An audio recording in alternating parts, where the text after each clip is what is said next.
सभी को राधे राधे। आपका स्वागत है श्रीमद् भगवद गीता के अध्याय 7 में।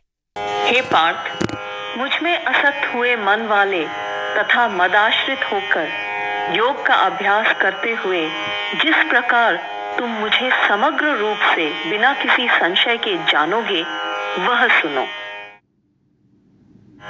मैं तुम्हारे लिए विज्ञान सहित इस ज्ञान को अविशेष रूप से कहूंगा, जिसको जानकर यहाँ जगत में फिर और कुछ जानने योग्य शेष नहीं रह जाता है। सहस्रों मनुष्यों में कोई ही मनुष्य पूर्णता की सिद्धि के लिए प्रयत्न करता है, और उन प्रयत्नशील साधकों में भी कोई ही पुरुष मुझे तत्व से जानता है। पृथ्वी, जल, अग्नि, वायु और आकाश तथा मन, बुद्धि और अहंकार, यह 8 प्रकार से विभक्त हुई मेरी प्रकृति है। हे महाबाहो, यह अपरा प्रकृति है। इससे भिन्न मेरी जीव रूपी परा प्रकृति को जानो, जिससे यह जगत धारण किया जाता है। यह जानो कि संपूर्ण भूत इन दोनों प्रकृतियों से उत्पत्ति वाले हैं। अतः मैं संपूर्ण जगत का उत्पत्ति तथा प्रलय स्थान हूँ। हे धनंजय, मुझसे श्रेष्ठ अन्य किंचन मात्र वस्तु नहीं है। यह संपूर्ण जगत सूत्र में मणियों के सदृश मुझ में पिरोया हुआ है। हे कौन्तेय, जल में मैं रस हूँ, चंद्रमा और सूर्य में प्रकाश हूँ, सब वेदों में प्रणव हूँ तथा आकाश में शब्द और पुरुषों में पुरुषत्व हूँ। पृथ्वी में पवित्र गंध हूँ और अग्नि में तेज हूँ। संपूर्ण भूतों में जीवन हूँ और तपस्वियों में मैं तप हूँ। हे पार्थ, संपूर्ण भूतों का सनातन बीज मुझे ही जानो। मैं बुद्धिमानों की बुद्धि और तेजस्वियों का तेज हूँ। हे भरत श्रेष्ठ, मैं बलवानों का कामना तथा आसक्ति से रहित बल हूँ और सब भूतों में धर्म के अविरुद्ध अर्थात अनुकूल काम हूँ। जो भी सात्विक, राजसिक और तामसिक भाव हैं, उन सबको तुम मेरे से ही उत्पन्न हुए जानो। तथापि मैं उनमें नहीं हूँ, वे मुझ में हैं। त्रिगुणों से उत्पन्न हुए इन भावों से संपूर्ण जगत मोहित हुआ इन गुणों से परे अव्यय स्वरूप मुझे नहीं जानता है। यह दैवी त्रिगुणमयी मेरी माया बड़ी दुस्तर है, परंतु जो मेरी शरण में आते हैं वे इस माया को पार कर जाते हैं। दुष्कृत्य करने वाले मूढ़ नराधम पुरुष मुझे नहीं भजते हैं। माया के द्वारा जिनका ज्ञान हर लिया गया है, वे आसुरी भाव को धारण किए रहते हैं।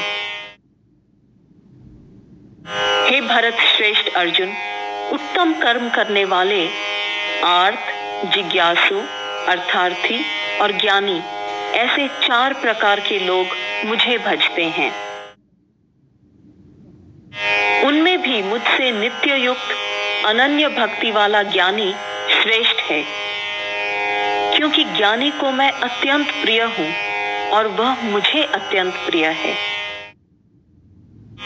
यद्यपि ये सब उत्कृष्ट हैं, परंतु ज्ञानी तो मेरा स्वरूप ही है, ऐसा मेरा मत है, क्योंकि वह स्थिर बुद्धि ज्ञानी अति उत्तम गति स्वरूप मुझ में अच्छी प्रकार स्थित है। बहुत जन्मों के अंत में किसी एक जन्म विशेष में ज्ञान को प्राप्त होकर कि यह सब वासुदेव है, ज्ञानी भक्त मुझे प्राप्त होता है। ऐसा महात्मा अति दुर्लभ है। भोग विशेष की कामना से जिनका ज्ञान हर लिया गया है, ऐसे पुरुष अपने स्वभाव से प्रेरित हुए अन्य देवताओं को विशिष्ट नियम का पालन करते हुए भजते हैं। जो जो भक्त जिस जिस देवता के रूप को श्रद्धा से पूजना चाहता है, उस भक्त की मैं उसी देवता के प्रति श्रद्धा को स्थिर करता हूँ। वह भक्त उस श्रद्धा से युक्त होकर उस देवता का पूजन करता है और उससे मेरे द्वारा विधान किए हुए इच्छित भोगों को निस्संदेह प्राप्त करता है। परंतु उन अल्प बुद्धि पुरुषों का वह फल नाशवान होता है। देवताओं के पूजक देवताओं को प्राप्त होते हैं और मेरे भक्त मुझे ही प्राप्त होते हैं। बुद्धिहीन पुरुष मेरे अनुत्तम अव्यय परम भाव को न जानते हुए मुझ अव्यक्त को व्यक्त मानते हैं। अपनी योग माया से आवृत मैं सबको प्रत्यक्ष नहीं होता हूँ। यह मोहित लोक मुझ जन्म रहित अविनाशी को नहीं जानता है। हे अर्जुन, पूर्व में व्यतीत हुए और वर्तमान में स्थित तथा भविष्य में होने वाले भूतमात्र को मैं जानता हूँ, परंतु मुझे कोई भी पुरुष नहीं जानता है। हे परंतप भारत, इच्छा और द्वेष से उत्पन्न द्वंद्व मोह से भूतमात्र उत्पत्ति काल में ही सम्मोह को प्राप्त होते हैं। परंतु जिन पुण्यकर्मी पुरुषों का पाप नष्ट हो गया है, वे द्वंद्व मोह से निर्मुक्त और दृढ़ व्रती पुरुष मुझे भजते हैं। जो मेरे शरणागत होकर जरा और मरण से मुक्ति पाने के लिए यत्न करते हैं, वे पुरुष उस ब्रह्म को, संपूर्ण अध्यात्म को और संपूर्ण कर्म को जानते हैं। जो पुरुष अधिभूत और अधिदैव तथा अधियज्ञ के सहित मुझे जानते हैं, वे युक्त चित्त वाले पुरुष अंतकाल में भी मुझे जानते हैं। यहीं पर श्रीमद् भगवद गीता का अध्याय 7 समाप्त होता है। श्रीमद् भगवद गीता के सभी अध्याय सुनने के लिए आप सभी हमारे चैनल की प्लेलिस्ट देख सकते हैं। सनातन धर्म के ग्रंथों से जुड़ी सभी प्रकार के वीडियो देखने के लिए आप सभी हमसे जुड़ सकते हैं। अगर वीडियो अच्छा लगा तो लाइक और सब्सक्राइब करें। वीडियो देखने के लिए धन्यवाद।